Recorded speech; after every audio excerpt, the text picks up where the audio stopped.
Hello and welcome to Grammar on Wednesday. As you can see, I'm not in the classroom. This is actually my kitchen.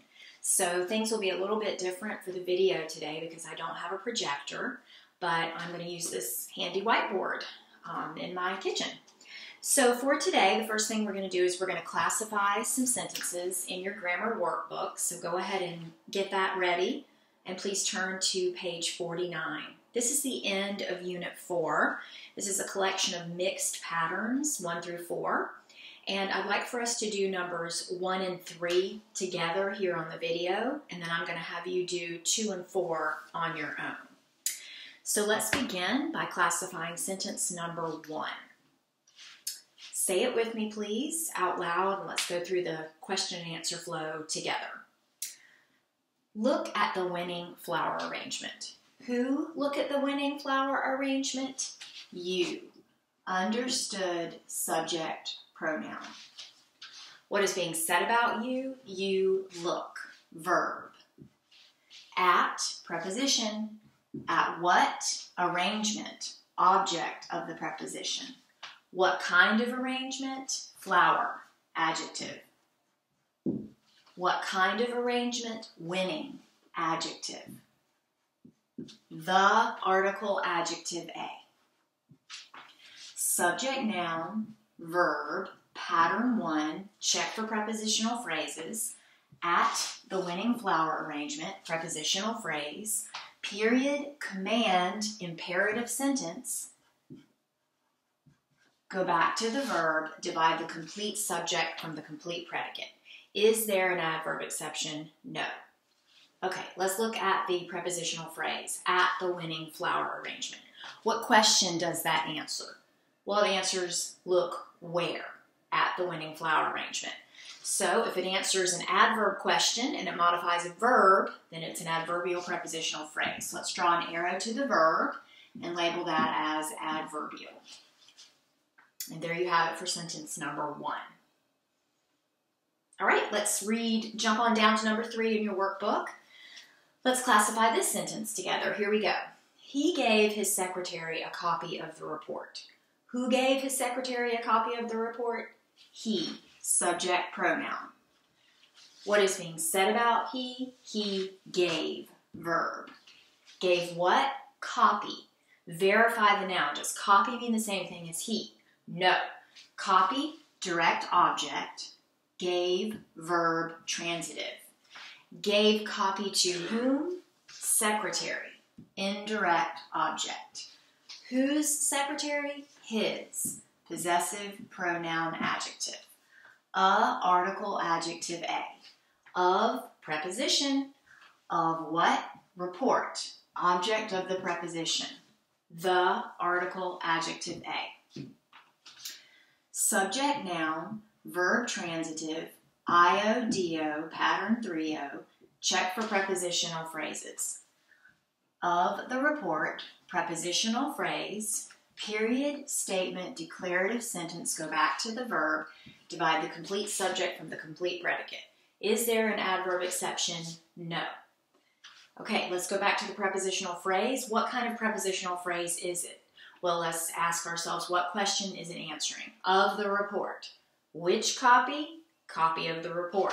So if it's answering which, that's an adjective question, and it's modifying copy, which is a noun, then it must be adjectival. So we're going to draw an arrow to copy and label this as adjectival. And there you have the sentences 1 and 3 from page 49 classified. So when the video is over, please go on to numbers 2 and 4. Again, you're going to classify those sentences, recognizing that they could be any pattern, 1, 2, 3, or 4, and you're also going to classify the prepositional phrases as well.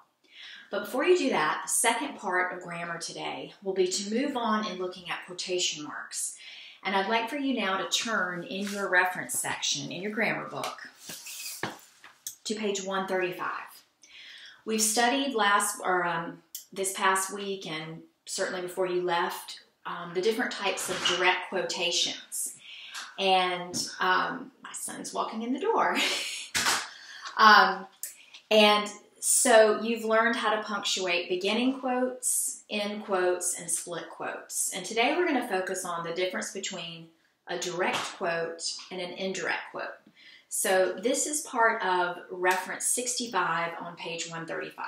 Now I don't have a projector, so please just follow along with me here in the workbook. I'm looking at number 4, direct quotations, indirect quotations, and statements in reference 65 on page 135. So let's take a look at the definitions of these types of quotations. So under number 4, the first type of quotation is called a direct quotation, and that's exactly what we've been looking at punctuating over these last several weeks. And it says for 4A, a direct quotation occurs when you show exactly what someone says by using quotation marks. So those go around the exact words that someone says. And the example here is Rhonda said, "I want a big bag of potato chips." Those are her exact words. Therefore, that's a direct quote. It needs quotation marks. Now, an indirect quote, we've talked a little bit about this previously, is when you describe what someone says without using their exact words. And then the example here is Rhonda said she wanted a big bag of potato chips. So that's not necessarily her exact words, it's just someone's description of her exact words. And then finally, a statement occurs when no speaker is mentioned and no quotation is used. And their example is Rhonda wants a big bag of potato chips. So we're going to focus on the difference between a direct quote and an indirect quote today. So I'd like for you to look in your green grammar folder and find the packet that we were working on for quotation marks. I think the front page looks like this, I believe.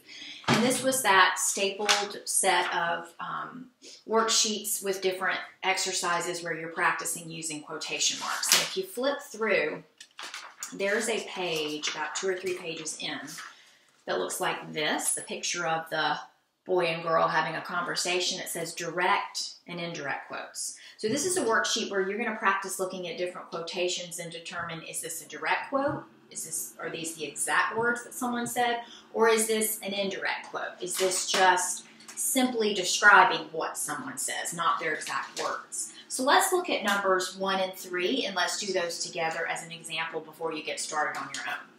So the directions say, for each of the following sentences, write DQ for direct quotation or IQ for indirect quotation in the blank. I'm almost finished, if you can just hold that. Number 1, Phoebe said, "We're going to the Winter Olympics." Well, that's obviously a direct quotation. Those are her exact words. Quotation marks would be needed. You would put DQ in the blank, and you would add quotation marks before we're and after Olympics. Number 3, though, says, at the same time, Della asked Phoebe what her favorite event was. Well, that's just a description of somebody's words. That's not an exact statement of the direct, this is not a direct quote because it's not the exact words being used. So number 3 would just be IQ, indirect quote. And of course, you wouldn't need to add quotation marks. So I'd like for you to do the rest of this page by yourself.